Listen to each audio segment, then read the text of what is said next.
80-90% startup जो cattle farming में, गोट farming में आते हैं, शुरुआत करते हैं, वो एक ही साल में ख़त्म कर देते प्रोजेक्ट को, बंद हो जाता है प्रोजेक्ट उनका। मैं इस फील्ड में 11 साल से काम कर रहा हूँ। 3 रीजंस मैंने ढूंढ के निकाला है इसमें से, जो मैं आपको इस वीडियो में आज बताऊंगा। 3 रीजंस है। ओके, पहला कारण है इसका ब्रीड क्वालिटी। आप जिस ब्रीड की जो गाय या बकरे परचेस करते हैं, ये बहुत इंपॉर्टेंट है। वो कितना प्योर है, हम कुछ वर्ड्स यूज़ करते हैं इसके अंदर, उसको बोलते हैं हम प्योर ब्लड लाइन, या उसका जेनेटिक्स क्या है। ओके, ये जानना बहुत ज़रूरी है। आप जिस सोर्स के पास से परचेस करते हो, ये जानना बहुत ज़रूरी है कि उसके पास वो कितना प्योर ब्रीड का ब्रीड है। ओके, कि वो क्रॉस करके दे रहा है, क्योंकि आज के ज़माने में क्या चल रहा है, लोग क्रॉस करके दे रहे ब्रीड। बोलने में तो सुनने में आता है ऐसा कि ये HF है, ये जर्सी है, ये गिर गाय है, ये सहीवाल है। गोट्स के बारे में बात करेंगे, बकरे के बारे में, तो ये अफ्रीकन बॉयर है, ये सिरोही है, सोजात। मैंने सिरोही लेके आया, सोजात लेके आया, पर जो लेके आया वो प्योर कितना है ये भी जानना ज़रूरी है ना। ठीक है, हम लेके आते हैं, किसी को तो ये भी मालूम नहीं कि बीटल दिखता कैसा, बोलते हैं हम लोग बीटल लेके आए। तो ये कुछ शुरुआत में आपको चीज़ें समझना बहुत ज़रूरी है, उसके ऊपर मैं आपको बता रहा हूँ। तो जब आप कोई गाय लेते हैं या बकरे लेता है, जिनके पास से भी आप लेते हैं, आपको ये ध्यान में रखना है कि जो ब्लड लाइन है, जो प्योरिटी है, वो कम से कम 75% के ऊपर होना चाहिए। और जितना आप हायर साइड में जाएंगे उतनी बहुत अच्छी बात है। अगर वो 75% के नीचे जा रहा है तो थोड़ा प्रॉब्लम आ सकता है, क्योंकि आपको रिजल्ट्स भी वैसा ही मिलेगा। पुअर ब्रीड रहेगी तो पुअर रिजल्ट्स मिलेगा, आपको परफॉर्मेंस भी ऐसा रहेगा, दूध भी कम मिलेगा और वेट भी कम मिलेगा। तो ये बहुत ज़रूरी है कि शुरुआत में आप लेने के टाइम में ना थोड़ा सोच समझ के लेना है, घाई नहीं करना है आपको। क्योंकि जब भी कोई आदमी शुरुआत, मैंने भी वही घाई की थी ना शुरुआत में, क्योंकि मेरे पास तो जानकारी अच्छी थी फॉडर के बारे में, पर मैनेजमेंट क्या होता है, ब्रीड कैसा है, ब्रीड के बारे में मैंने इंटरनेट पे पढ़ा कि अफ्रीकन बॉयर बहुत अच्छा होता है, ये गाय बहुत अच्छी है, वो है। पर जब परचेस करते तो हमें ये थोड़ी मालूम रहता है कि वो जो हम ले रहे हैं वो प्योर कितना है। वो तो सिर्फ दिखता है अफ्रीकन बॉयर जैसा, अरे पर वो ओरिजिनल कितना है ये जानना भी बहुत ज़रूरी है। जो सोर्स है, ये चीज़ आपको ध्यान में रखना है, कभी भी भूलना नहीं है, क्योंकि सामने वाले को ये मालूम रहता है उसको आपको कहाँ पे ट्रैप करना है। हम जब भी किसी के पास जाते हैं या कोई सोर्स रहता है उनके पास परचेस, तो वी स्टार्ट डूइंग बार्गेन। ये हमारा टेंडेंसी होता है, थोड़ा सस्ता करो, कम पैसे में मिल रहा है, इधर थोड़ा अच्छा मिल रहा है, उसका रेट बहुत ज़्यादा है, वहाँ पे 400 रुपया 500 रुपये किलो, अरे यहाँ पे 300 रुपये किलो मिल रहा है, तो व्हाट वी डू, हम उनके पास जाते। 300 रुपया किलो मिलता है। गोट्स का बारे में अगर बात करेंगे तो, और गाय के बारे में भी वैसा ही है। हम देखते हैं कोई सस्ता वाला मिल रहा है क्या, तो जब हम सस्ते के लिए जाते हैं तो सामने वाला वहाँ पे ही चीट करता है, हमें फंसाता है। और हमें एक खुशी होती है कि हम बहुत क्वांटिटी में लेके आए, ये गाय लेके आए, वो लेके आए, क्योंकि आपको पहले तो हमें समझ कम होती है। ये मैं मेरा खुद का एग्जाम्पल भी बता रहा हूँ। जब मैंने शुरुआत की थी 11 साल पहले, मैंने अफ्रीकन बॉयर परचेस किया था। इंटरनेट पे नॉलेज पढ़ा कि ये ऐसा होता है, 1 साल में 1.5 साल में उसका वेट 80 kg होता है, 100, 120, 140। तो सुनने में बहुत अच्छा लगा, तो फिर मैंने वो प्लान किया, okay I will go for that. Purchase किया क्योंकि वो सस्ता था। ओके, और ये भी ज़रूरी है, कभी कभी सस्ता नहीं होता है, प्राइस तो दबा के लगाते, पर वो फंसाता है हमें ब्रीड क्वालिटी के अंदर। मतलब ये बहुत जानना ज़रूरी है कि वो आप पैसा ज़्यादा दे रहे पर वो शायद उसमें भी वो आपको फंसा सकता है। तो ये चीज़ बहुत ध्यान। एक चीज़ मैं आपको बताऊंगा, अगर कोई आपको चीज़ खरीदनी ना, तो आपको एक एक्सपर्ट हायर करो, या फिर जिस आदमी को इसके बारे में अच्छी जानकारी है उसको लेके जाओ। अगर आपको नॉलेज नहीं है तो आप खुद एक्साइट होकर वहाँ पे परचेस करके मत लेके आओ। बहुत से लोग जिनको कुछ भी नॉलेज नहीं है, महाराष्ट्र से, यूपी, इधर उधर से, पूरा कोई भी हज़ार किलोमीटर दूर जाते, ट्रक भर भर के गोट्स लेके आएंगे, गाय लेके आएंगे पंजाब से। भाई आपको कुछ नॉलेज है कि नहीं, ये भी पहला जानने की कोशिश करो।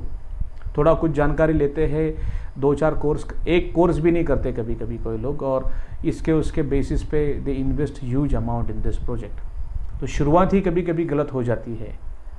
ये आपका नसीब है, अगर अच्छा ब्रीड मिला तो ठीक, अगर पुअर क्वालिटी का ब्रीड मिला तो आप कुछ भी नहीं कर सकते।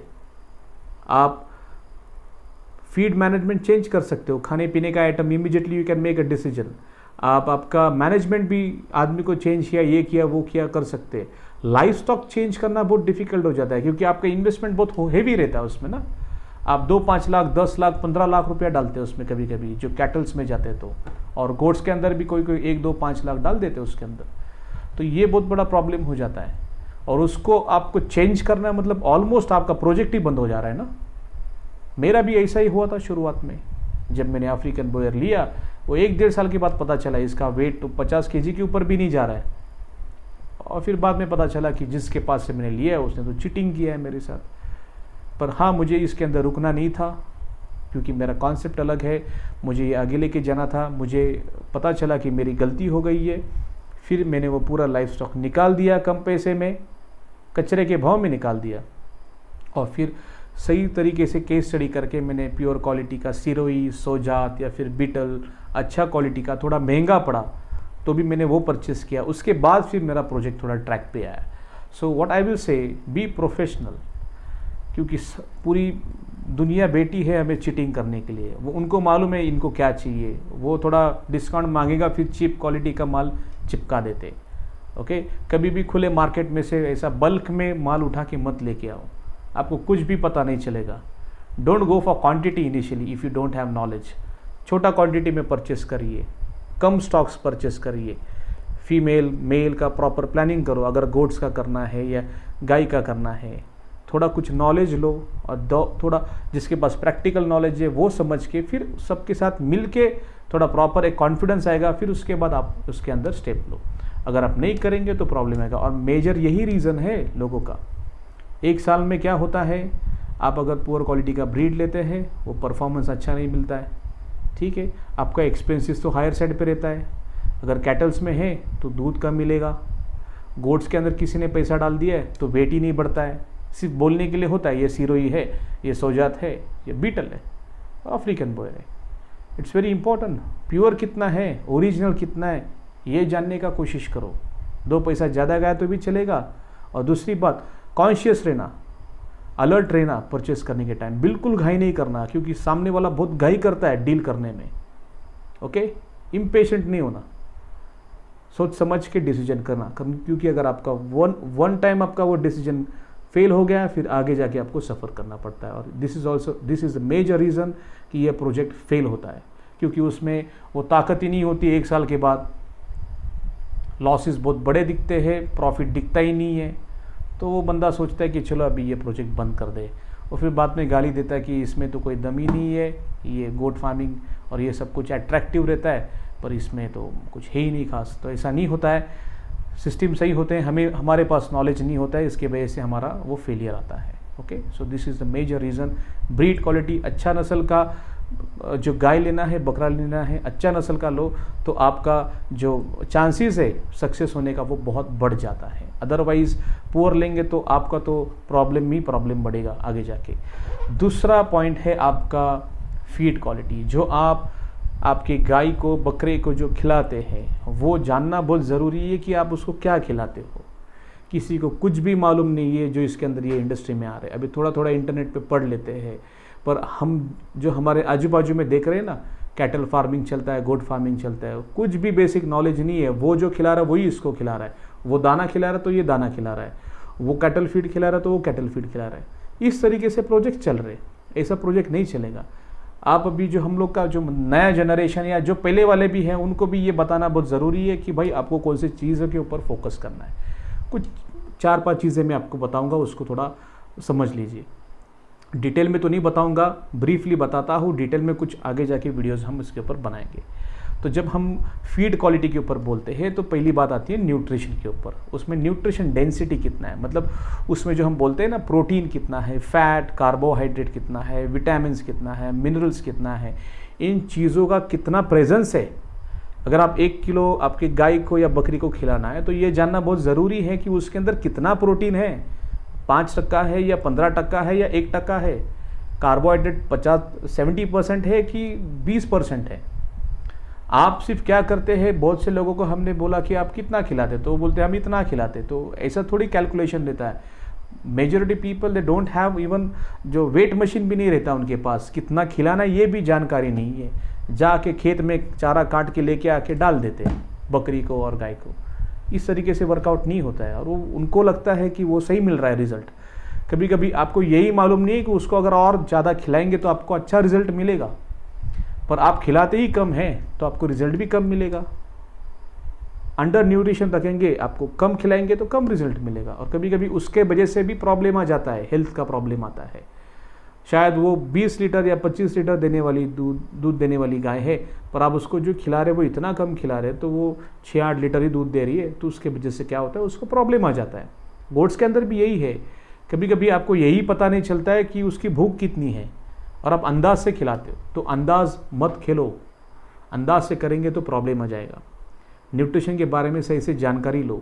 अगर आप कैटल इंडस्ट्री में है, गाय है, डेयरी इंडस्ट्री है, तो आपको ये जानना ज़रूरी है कि अर्ली लैक्टेशन में उसको कितना खिलाना है, मिड लैक्टेशन में कितना है, अगर वो गाय दूध नहीं दे रही तो फिर ऐसे केस में उसको कितना खिलाना है, ओके, और लेट लैक्टेशन में कितना खिलाना है। अगर आपको वेट गेन के ऊपर फोकस करना है तो ऐसे टाइम पे आपको प्रोटीन के ऊपर फोकस करना है।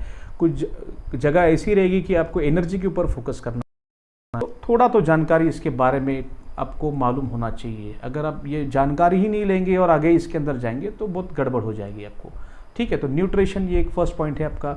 सेकंड पॉइंट है, हम लोग बात करते हैं एनर्जी। एनर्जी मतलब क्या, जो अब मैंने न्यूट्रिशन के ऊपर बोला है उसमें से कितना एनर्जी रिलीज होता है उसका एक कैलकुलेशन होता है।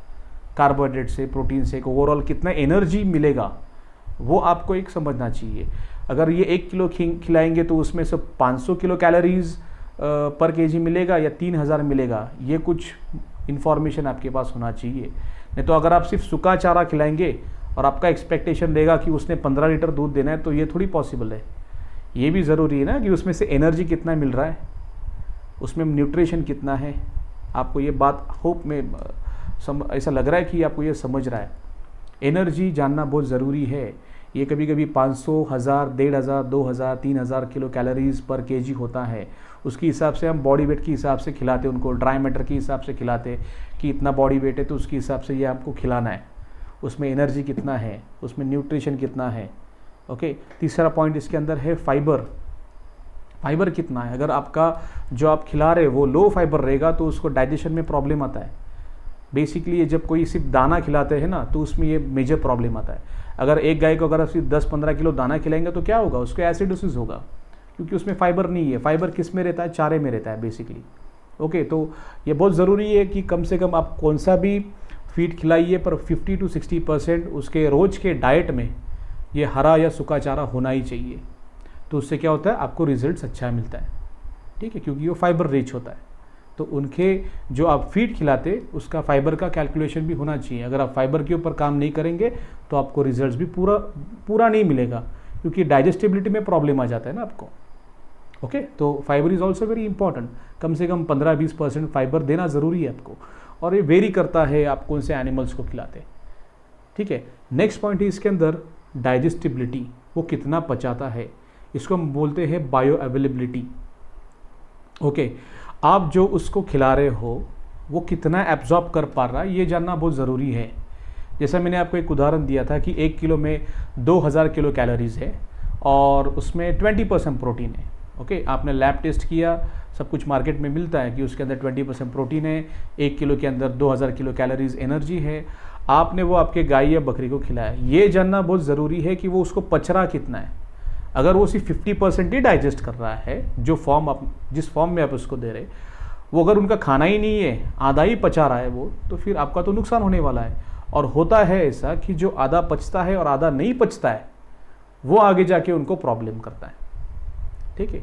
मेजर प्रॉब्लम कब आता है, जब आप ओवर कॉन्सेंट्रेट खिलाते हैं ना, या फिर ग्रेन्स खिलाते हैं आपके एनिमल्स को, तो तब जाके ये प्रॉब्लम बढ़ जाता है, ठीक है। क्योंकि आपके पास कभी कभी वो ऑप्शन नहीं होता है, तो फिर आप उनको ओवर फीडिंग करते हैं, आपके पास ग्रीन फॉडर नहीं है, ड्राई फॉडर नहीं है, तो ऐसे केस में आपको वो खिलाना पड़ता है और फिर आगे जाके आपको ये प्रॉब्लम्स आता है, ओके। तो ये चीज़ आपको समझना बहुत ज़रूरी है कि जो चीज़ आप उनको खिला रहे हैं वो डाइजेस्ट हो रहा है कि नहीं हो रहा है। आपका लॉस होता है कभी कभी, क्योंकि जो फीड भी आप परचेस करते हैं वो बहुत एक्सपेंसिव रहता है और बाद में आपको पता चलेगा कि वो 50% भी डाइजेस्ट नहीं हो रहा, तो फिर उसमें मतलब क्या है। तो ये भी एक कारण है कि आपका प्रोजेक्ट फेल होता है। एक तो आधा पचता है और जो आधा पचता नहीं है वो प्रॉब्लम क्रिएट करता है एनिमल्स को, वो डिप्रेशन में आते, स्ट्रेस में आते। उनका एक्चुअल खाना क्या है? चारा है। नेचर ने जो बनाया है सिस्टम, जो रिमेनेंट एनिमल्स, रवंत करने वाले जो जानवर है, वो बेसिकली किसके लिए बनाया उनका सिस्टम कि वो चारा खाए और पचाए। पर अभी हम क्या कर रहे हैं, उनको ग्रेन्स खिला रहे हैं या फिर सप्लीमेंट्स और ये नाम वो नाम के ऊपर हम लोग कुछ ना कुछ फीड कर रहे हैं। तो जो आप कैटल फीड भी खिला रहे हैं, ये भी जानने की कोशिश करो कि वो कैटल फीड के अंदर ग्रेन्स कितना है %, या उसमें कुछ फॉडर का कुछ फॉडर भी है क्या, या फिर उसमें कुछ फाइबर भी प्रेजेंट है क्या। कोई लोग सिर्फ मक्के का जो चूरा या चूनी या जो कुछ भी है उनको खिलाते और रिजल्ट तो इनिशियली मिलता है, फिर आगे जाके प्रॉब्लम आता है, डाइजेशन के लिए प्रॉब्लम आ जाता है। ठीक है, आपको उनकी जो गोबर से ही पता चलता है कि उनको डाइजेस्ट हो रहा है कि नहीं हो रहा है। अगर वो सॉलिड केक करेगा तो आप समझ जाना कि उनको डाइजेशन है, अगर वो सॉलिड नहीं है, आपको ऐसा पूरा पतला पतला दिखेगा तो आपको समझ जाना है कि आप जो खिला रहे हो वो गलत फीड खिला रहे हो, और डेफिनेटली आपका एक्सपेंसिव भी बढ़ेगा और आपके जो एनिमल्स है उनका हेल्थ भी प्रॉब्लम बढ़ जाता है। ठीक है, तो फीड के ऊपर आपको बहुत ध्यान रखना है, क्या खिलाना है, नहीं क्या खिलाना है, वो सब का कैलकुलेशन करना है। और एक साइड में ये भी देखना है आपको कि उसका कॉस्ट क्या है। हायर कॉस्ट में अगर आप परचेस करेंगे, खिलाएंगे, तो आपको प्रॉब्लम आ सकता है। ठीक है, तो फीड ये इम्पॉर्टेंट पॉइंट है। और लास्ट वाला पॉइंट है इसके अंदर आपका ओवरऑल मैनेजमेंट। आप किस तरीके से मैनेज करते हो ये प्रोजेक्ट को, ये मैं एक शुरुआत से आपको बता रहा हूँ क्योंकि इसमें बहुत सी चीज़ें मैंने इंक्लूड की है। आपको जब आप प्लान करते हो कि मुझे गोट फार्मिंग चालू करना है, कैटल फार्मिंग चालू करना है, तो आप स्क्रैच से जब शुरुआत करते हैं कि मैं 50 गाय का प्रोजेक्ट चलूँगा या फिर 200 गोट्स का, तो ये सोचना है कि इतना शुरुआत करने की ज़रूरत है क्या। कभी कभी एक पायलट प्रोजेक्ट, या ये ज़रूरी है कि आपके पास उसकी जानकारी कितनी है। आपके पास एक्सपीरियंस कम रहता है पर एक्साइटमेंट बहुत ज़्यादा होता है, या आपके पास फंड ज़्यादा रहता है और स्मार्टनेस भी कभी कभी हमारे पास ज़्यादा होता है। उसके वजह से क्या होता है, हम लोग बड़ा प्रोजेक्ट डाल देते हैं और आगे जाके फिर पता चलता है कि ये तो वर्कआउट ही नहीं हो रहा है, और इतना स्पेंड करते हैं कि आपका ब्रेक इवन भी नहीं आता है। कोई लोग सिर्फ कंस्ट्रक्शन के ऊपर, शेड के ऊपर 10-10, 15-20 लाख रुपया खर्चा करते हैं गोट फार्मिंग के अंदर, और कैटल फार्मिंग के अंदर भी वही सेम केस है। तो ऐसा मत करो। आपका जो डिज़ाइन करेंगे आप शेड का या जो कंस्ट्रक्शन करेंगे, उसके आजू बाजू में जो स्टोर रूम है वो इकोनॉमिकल होना चाहिए। जिस लोकेशन में आप रहते हो वहाँ में क्या ज़रूरी है, अगर वो हेवी रेनफॉल वाला एरिया है तो उधर अलग अलग डिज़ाइन का आपको स्ट्रक्चर बनाना पड़ता है, अगर वो ड्राई एरिया है तो उधर अलग टाइप का बनाना है। पर ये ध्यान में रखना कि वो इकोनॉमिकल होना चाहिए। हमारा एक्साइटमेंट हमेशा शुरुआत में बहुत ज़्यादा होता है, फिर बाद में कम हो जाता है, ये आपको भी मालूम रहेगा। पर जो नया रहता है वो गलती करता है।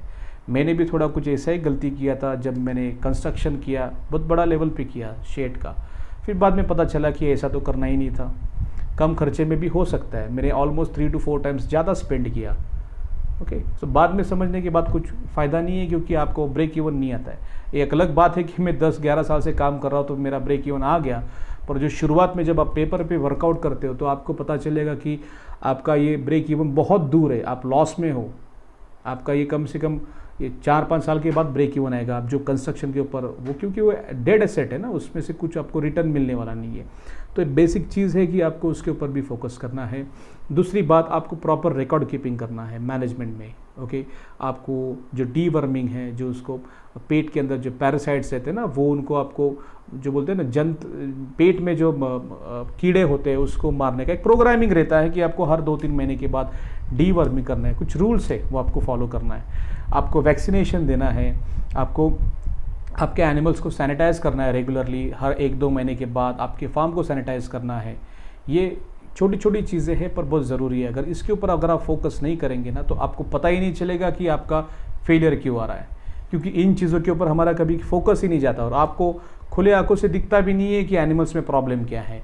अभी इंटरनल पैरासाइट्स बढ़ गया तो बाहर से थोड़ी दिखेगा, फिर बाद में पता चलेगा उसके बॉडी के ऊपर से बाल जा रहे हैं, वो चलने में थोड़ा प्रॉब्लम आ रहा है, बहुत वीक हो रहा है, आप कितना भी खिलाओ तो भी वेट नहीं बढ़ रहा है, दूध नहीं बढ़ रहा है। तो ये छोटे छोटे चीज़ें हैं, आपको ध्यान में रखना है। मैनेजमेंट बहुत ज़रूरी चीज़ है और आपका जो स्टाफ है उसके ऊपर पूरा विश्वास होना चाहिए, पर अंधविश्वास नहीं होना चाहिए।